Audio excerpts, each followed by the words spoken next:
Kalau ingin menghafal Quran, niatkan dengan benar. Ya, apa cirinya orang berniat itu? Cirinya dua. Dia menempatkan hafalan sebagai prioritas agenda hidupnya. Misal kami ada At-Taisir Learning Center, di situ ada kegiatan menghafal Quran dan lintas negara. Sudah ada 24 negara tersambung. Ada 100 pembimbing laki-laki perempuan muslim musyrifah menemani, bahkan metode online. Ada 3 metodenya, bisa setoran langsung, bisa telepon lewat voice note misalnya, dan nanti yang voice note ini ataupun juga mengirimkan hafalan kita untuk dinilai, itu akan ditanya, Anda sehari punya waktu berapa dengan Quran? 5 menit, 10 menit, 15 menit, 1 jam.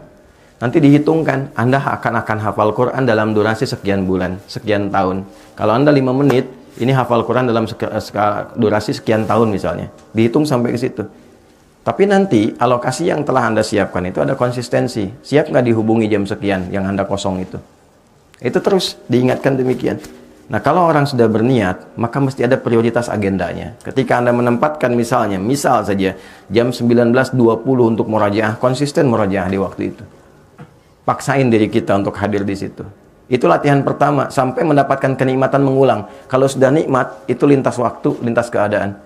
Saya dari hotel tadi ke sini masih bisa mengulang. Jalan dari depan buka pintu ke sini masih bisa mengulang. Salaman sama Anda masih bisa murajaah. Gitu. Saat duduk, saat berdiri, saat tiduran masih refleks bisa baca. Udah nggak ada jeda karena terbiasa. Sesuatu yang terbiasa jadi habit, itu nggak kita minta pun dia keluar sendiri. Ya, jadi ini. Yang kedua mesti sungguh-sungguh serius. Ya, kalau Anda ingin sukses, kan Anda cintai pekerjaan Anda. Kalau Anda ingin betul-betul serius, ya, bisa menghafal Quran dengan baik, ya murajaahnya yang serius. Lakukan dengan sungguh-sungguh, lakukan dengan benar. 3, konsisten. Nanti di situ ada 9 tahapan lagi untuk menuju konsisten itu. Konsis 1, konsis 2, konsis 3, konsis 4, sampai konsisten.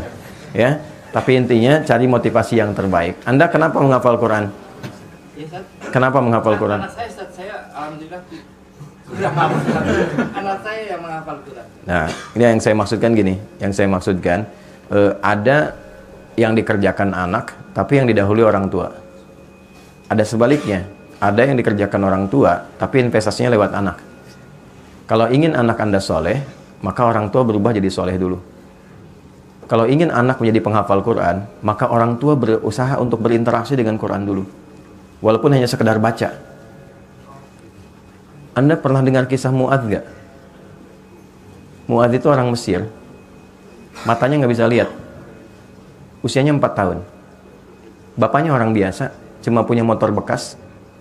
Tapi ingin anaknya jadi penghafal Quran, maka beliau modifikasi motornya supaya dashboardnya itu bisa disimpan catatan menghafal. Di bawah anaknya dibonceng kurang lebih 20 kilo untuk belajar Quran.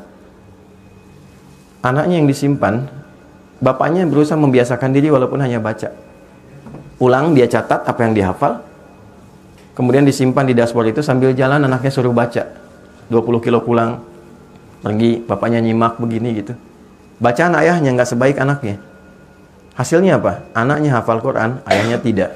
Tapi Allah mudahkan dia mendapatkan Quran dengan hafalannya dan keterbatasan pandangannya dengan kesungguhan orang tuanya. Terkadang kesungguhan orang tua itu ketika dibuktikan di hadapan Allah, maka itulah yang memantik akselerasi segala kemudahan yang didapatkan oleh anak. Maryam itu dapat kemudahan karena ibu dan ayahnya. Itulah sebabnya ketika Maryam dimudahkan rezekinya, karomahnya, kemuliaannya, kalimat pertamanya begini, fataqabbalaha rabbuha biqabulin hasanin wa ambataha nabatan hasana.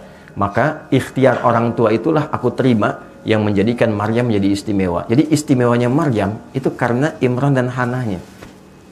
Baik ya, itu saya kira yang mungkin bisa diutamakan. Mudah-mudahan ada kebaikan dan tolong lihat dunia anaknya ya. Jangan diberikan paksaan dengan metode orang dewasa. Saatnya dia main-main. Anak saya menghafal dengan dunianya. Dengan dunianya. Misal saya kasih dia senang cerita, saya kasih cerita dulu. Saya kasih isi Qurannya dulu. Setelah tahu isinya, baru kemudian dia baca, dia tahu oh ini yang saya ceritakan tadi malam, maka senang dia menghafal. Ya, sekarang dia main mobil-mobilan, saya kasih seperti anak lainnya. Anak kami seperti anak lainnya, main mobil-mobilan. Kami kasih 5, kami ajarkan yang 1 jadi imam, belakang makmum. Waktunya adzan, Allahu Akbar, mobil 1 jadi imam, yang 1 qomat. Dan dia praktekkan setelah itu. Allahu Akbar, masjid samping. Mobil, semua, ayo sudah adzan dulu katanya, kamu jadi imam. Yang 1 jadi makmum, yang 1 adzan, 1 qomat. Dengan dunianya nggak apa-apa. Dia senang mainan, misalnya ada tayo, ada macam-macam dan sebagainya. Kita beli sajadah, kita desain misalnya gambarnya ini, jadi dia bawa itu, dia belajar sholat. Biarkan dengan dunianya, karena anak-anak tidak ada hisabnya. Tapi kalau anak sudah mau menghafal, anak sudah mau sholat, bapaknya belum tergerak, ibunya belum tersentuh, dengan cara apa lagi Allah berikan hidayah?